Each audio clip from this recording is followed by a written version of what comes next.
Bienvenue dans Invested Academy, le podcast dédié à celles et à ceux qui veulent devenir conseillers en gestion de patrimoine, faire réussir leur reconversion et développer leur activité. À chaque épisode, je te partage des conseils pratiques et des retours d'expérience pour exercer ce métier passionnant et en vivre durablement.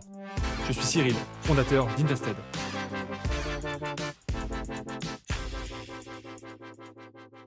On t'a vendu un mythe. Le mythe du grand saut. Quitte ton CDI, brûle les bateaux, ou encore lance-toi sans plan B. C'est probablement l'un des pires conseils entrepreneuriaux pour beaucoup de personnes, et particulièrement si tu veux te lancer dans la gestion de patrimoine. Dans cette vidéo, je vais t'expliquer pourquoi garder ton CDI peut accélérer ta réussite, pourquoi le stress financier détruit énormément de projets, et pourquoi les meilleurs lancements se font souvent en parallèle. Reste bien jusqu'à la fin, parce que je vais aussi t'expliquer pourquoi un salarié a parfois plus de chances de réussir qu'un entrepreneur déjà libre. Évidemment, tout dépend du projet. Si tu veux ouvrir un restaurant, une boutique physique, un commerce local ou encore un business qui demande beaucoup de capital, garder un CDI peut être compliqué. Pourquoi ? Parce qu'il te faut beaucoup de présence, beaucoup de temps, beaucoup de capitaux et même parfois une équipe à gérer. Donc en réalité, tout dépend du modèle choisi. Mais si tu regardes cette vidéo, je pars du principe que tu réfléchis à un métier comme conseiller en gestion de patrimoine, une activité de conseil patrimonial ou encore un business qui est basé sur la relation client. Et là du coup, c'est totalement différent. Alors souvent, les salariés qui regardent ce type de vidéo ont déjà un profil particulier. Et je pense que tu n'es pas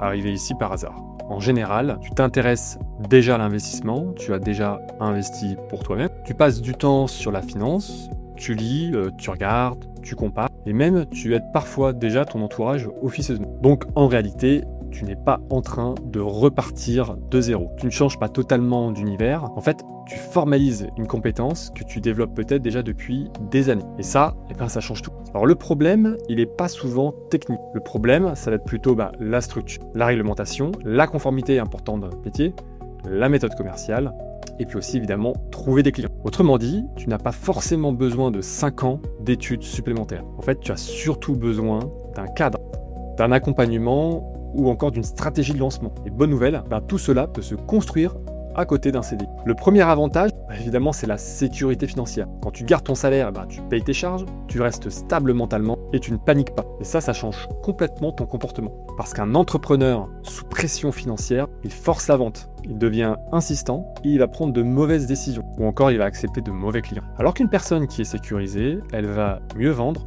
mieux conseiller et plus inspirer la confiance. Alors ça, c'est beaucoup contre-intuitif.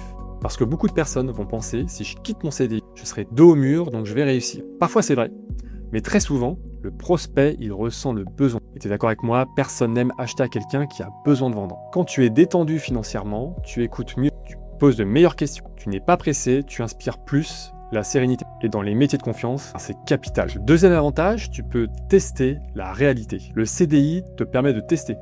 Est-ce que le métier te plaît vraiment ? Est-ce que tu aimes les rendez-vous avec les clients ? Est-ce que tu aimes la relation commerciale ? Est-ce que tu aimes tout simplement accompagner les gens ? Parce que beaucoup de personnes vont aimer l'investissement, mais d'autres ne vont pas forcément aimer vendre, prospecter, relancer, gérer des clients. Donc il faut mieux le découvrir avant de tout quitter. Le troisième avantage, c'est que tu vas construire lentement la confiance. Dans ce métier, la vraie barrière à l'entrée, c'est pas l'argent, c'est le temps, c'est la confiance, c'est la crédibilité. Un prospect ne confie pas son patrimoine à quelqu'un en 48 heures.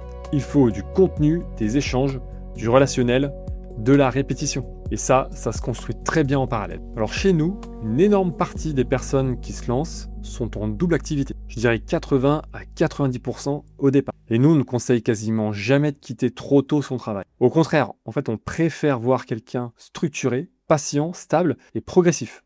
Plutôt quelqu'un qui va être pressé, qui va être fragile financièrement et qui va être en urgence. Alors le bon moment pour quitter ton CDI, ce n'est pas quand tu es frustré. C'est quand tu as validé que le métier te plaît, tu sais trouver des clients, tu as des revenus qui démarrent. En fait, que tu as une réelle visibilité. La décision, elle va devenir rationnelle, pas émotionnelle.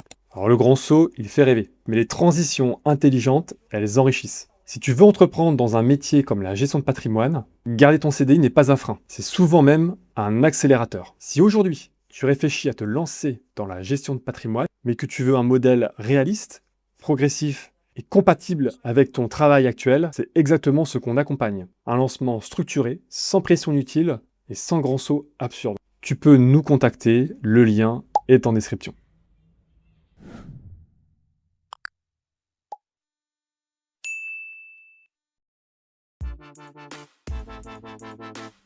Merci d'avoir écouté cet épisode d'Invested Academy. Si ce contenu t'a aidé, pense à t'abonner sur ta plateforme d'écoute préférée et à laisser un avis 5 étoiles pour soutenir le podcast. Et pour aller plus loin, retrouve toutes nos ressources sur academy.invest-ed.fr. À très vite pour un nouvel épisode.